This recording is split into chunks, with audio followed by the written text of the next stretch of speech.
Celebrity doctor అనే చెప్పాలి, ఎందుకంటే ఆయన వీడియోస్ కూడా యూట్యూబ్లో ఫాలో అయ్యే వాళ్ళు బోలెడు మంది ఉంటారు. So he is none other than Ravikanth Kongara గారు. సార్ నమస్తే. నమస్తే అండి. ఎలా ఉన్నారు సార్? అంతా ఫైన్. ఎప్పుడు అలానే ఉంటారు సార్? ఎలా అలా how do you maintain that? అట్లా ఏం లేదండి, దానికి మెయింటైన్ చేయడానికి డిసిప్లిన్. మనకి మార్నింగ్ 8 కల్లా నాది సర్జరీ స్టార్ట్ అయిపోతాయి, 10-11 కల్లా ఓపీ స్టార్ట్ అవుతుంది. ఇంకా డైలీ రొటీన్ అదే. ఈవినింగ్ 5:30-6 వరకు వర్క్ జరుగుతుంది.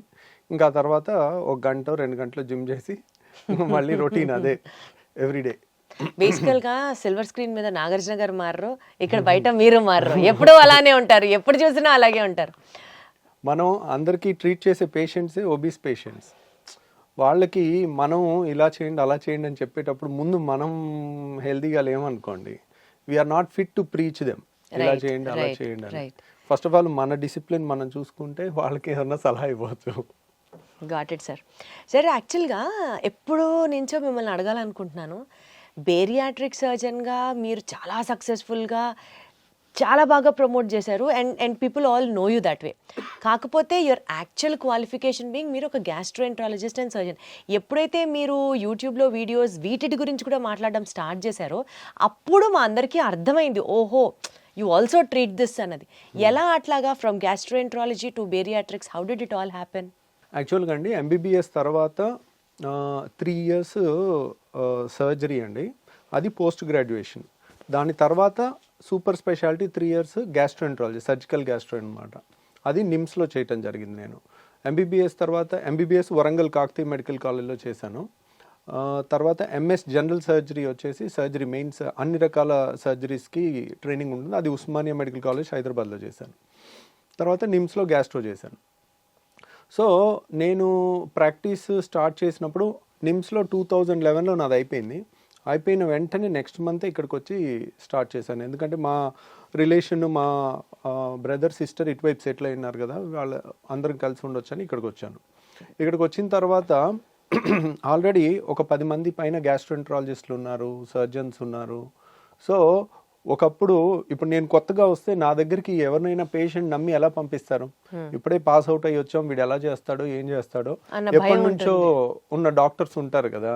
ఇప్పుడు ఒక గాల్ బ్లాడర్ ఆపరేషన్, పసర సంచిలో రాళ్ళకు ఆపరేషన్ చేయాలన్నా, అపెండిక్స్ ఆపరేషన్ చేయాలన్నా, పొట్టకు సంబంధించిన ఎండోస్కోపీ చేయాలన్నా, ఏదైనా కొత్తగా మనం వచ్చినప్పుడు మనం ఎవరికి తెలియదు.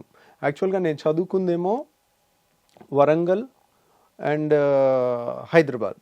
ఒక 15 ఏళ్ళు మొత్తం నేను పుట్టింది పెరిగింది అంతా కూడా తెలంగాణలోనే, సెటిల్ అయింది ఇటు. కాబట్టి నాకు ఇటువైపు ఎక్కువ పరిచయాలు లేవు.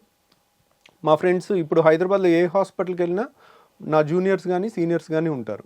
ఏ హాస్పిటల్కి వెళ్ళినా హలో హాయ్ అని పలకరించే ఫ్రెండ్స్ ఉంటారు. ఇక్కడ ఎవరు లేరు. అట్లా నాకు రిఫరల్స్ వచ్చేవి కావు. అంటే పలానా కండిషన్కి ఈయన క్వాలిఫైడ్ డాక్టరు, బెటర్ డాక్టర్ అనేది కొత్తగా వచ్చిన వాళ్ళకి ఎవరు ఉండరు. కాబట్టి నా దగ్గరికి రెగ్యులర్ గ్యాస్ట్రో ప్రాక్టీస్ ఏది వచ్చేది కాదు. ఓకే. దాంతో నాకేంటంటే ఇంకెలాగా చాలామంది చేస్తున్నారు కదా, ఎవరు చేయలేంది కష్టమైంది ఉన్నది బేరియాట్రిక్ సర్జరీ, అది చేద్దాం అనేది నాకు. దానికి స్పెషల్ ట్రైనింగ్ బెల్జియంలో చేసి వచ్చాను అనమాట. సో అందుకని నేను బేరియాట్రిక్ సర్జరీ ఆ కాలంలో ఎవ్వరూ చేయట్లేదు. అది మొదలుపెట్టాం. మనం మొదలుపెట్టినప్పుడు ఛాలెంజింగ్ కేసెస్ తీసుకుని, అంటే 200 kgs హైదరాబాద్లో అన్ని కార్పొరేట్ హాస్పిటల్లో వదిలేసిన పేషెంట్స్ని కానీ, పండ్రి కానీ, బాల్భీముడు కానీ, అసలు ఇన్యూమరబుల్ 250 kgs దాటిన పేషెంట్స్, చావు బతుకులు వచ్చిన పేషెంట్స్, అలా చాలామందిని ట్రీట్ చేయగలిగాం. సో అప్పుడు ఫోకస్ అంతా దాని మీద ఉండింది. దానివల్ల బేరియాట్రిక్ సర్జరీ ఎవరు లేరు, ఎవరు చేసేవాళ్ళు లేరు, కాబట్టి మీరు లైమ్ లైట్లోకి రావడం జరిగింది. అది మోనోపోలీ లాగా ఎక్కువ రిఫరల్స్ అందరూ పేషెంట్ టు పేషెంట్ వచ్చేదన్నమాట. సో అట్లా మనం కష్టమైన పేషెంట్స్, వెరీ లావు ఉన్న పేషెంట్స్, 200 kgs 250 kgs చావు బతుకులో ఉన్నాయి, అన్నీ అందరు రిజెక్ట్ చేసినాయి. అవి చేయటం వల్ల దాంట్లో ఎక్కువ గుర్తింపు వచ్చింది. ఎప్పుడైతే కోవిడ్లో మనం ఖాళీగా ఉండి లాక్డౌన్లో ఏదో టైంపాస్కి ఒక గ్యాస్ట్రో అది చదువుకున్నాం కదా, సర్జరీ అది చదువుకున్నాం కదా అని జనరల్ టాపిక్స్ కొన్ని నేను ఒక 40 వీడియోలు చేశానండి.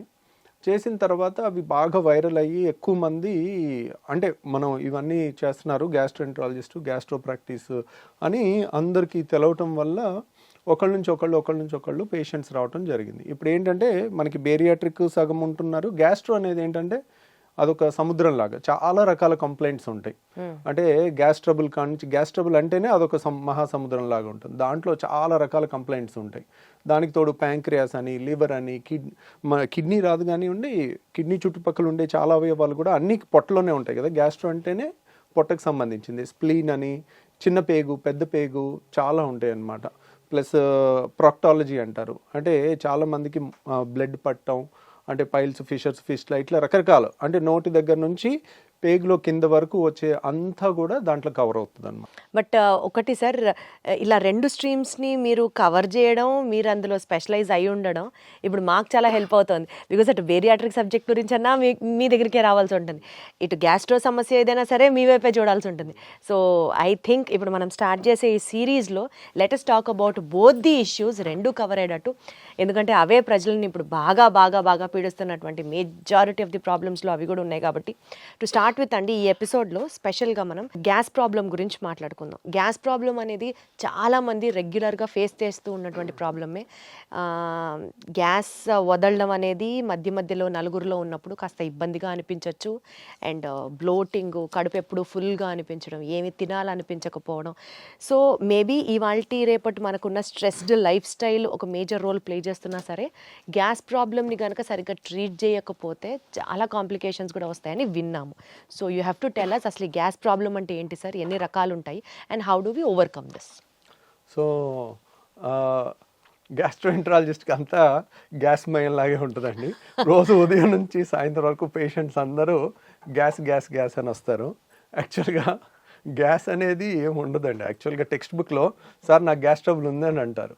గ్యాస్ ట్రబుల్ అనే వర్డ్ ఎక్కడ పుస్తకాల్లో ఉండదు. There is no term, no disease like gas trouble. Okay, gas trouble అంటే ఒక్కొక్కరికి ఒక్కొక్కటి. ఇప్పుడు కొంతమందికి తేపులు ఎక్కువ వస్తే దాన్ని గ్యాస్ ట్రబుల్ అంటారు. కొంతమంది పట్టుభ్రమంగా ఉంటే గ్యాస్ ట్రబుల్ అంటారు. కొంతమందికి గ్యాస్ కింద నుంచి ఎక్కువ వస్తే దాన్ని గ్యాస్ ట్రబుల్ అనుకుంటారు. కొంతమంది కడుపు నొప్పి వస్తే గ్యాస్ అనుకుంటారు. కొంతమంది ఛాతీలో మంటలాగా ఉంటే గ్యాస్ ట్రబుల్ అనుకుంటారు. రకరకాలుగా. సో కొంతమందికి ఊరికే విరోచనాలు, ఇర్రెగ్యులర్గా బౌల్ మూమెంట్స్ వస్తే ఏదో గ్యాస్ ఉందని అంటుంటారు. బ్లోటింగ్ అంటారు, ఉబ్బరం అంటారు, ఇట్లా రకరకాల. ఇది పలానా ఒక జబ్బు కింద కాదండి. It's a non specific patient తయారు చేసిన జబ్బు అనమాట. దాన్ని వాళ్ళు గ్యాస్ అంటే వాళ్ళు చెప్పే కంప్లైంట్స్ అన్నీ నిశితంగా పరిశీలించి, ఓహో వీళ్ళకి ఈ ప్రాబ్లం ఉంది, ఓకే వీళ్ళకి గాల్ బ్లాడర్లో రాయి ఉన్నా కానీ గ్యాస్ ట్రబుల్ లాగా వస్తుంది. అంటే వాళ్ళు ఏంటంటే నూనె వస్తువులు తినలేరు. నూనె వస్తువులు తినగానే కడుపులో ఇబ్బంది అవుతుంది. అన్నం తిన్న తర్వాత కానీ, నూనె వస్తువులు తిన్నప్పుడు కానీ, నూనె వస్తువులు లేకపోతే అట్లా. ఈ కంప్లైంట్ ఉంటే ఒక్క గాల్ బ్లాడర్ దాంట్లోనే నూనె వస్తువులు తినలేనిది వస్తుంది, ఇంకా దేంట్లో రాదనమాట.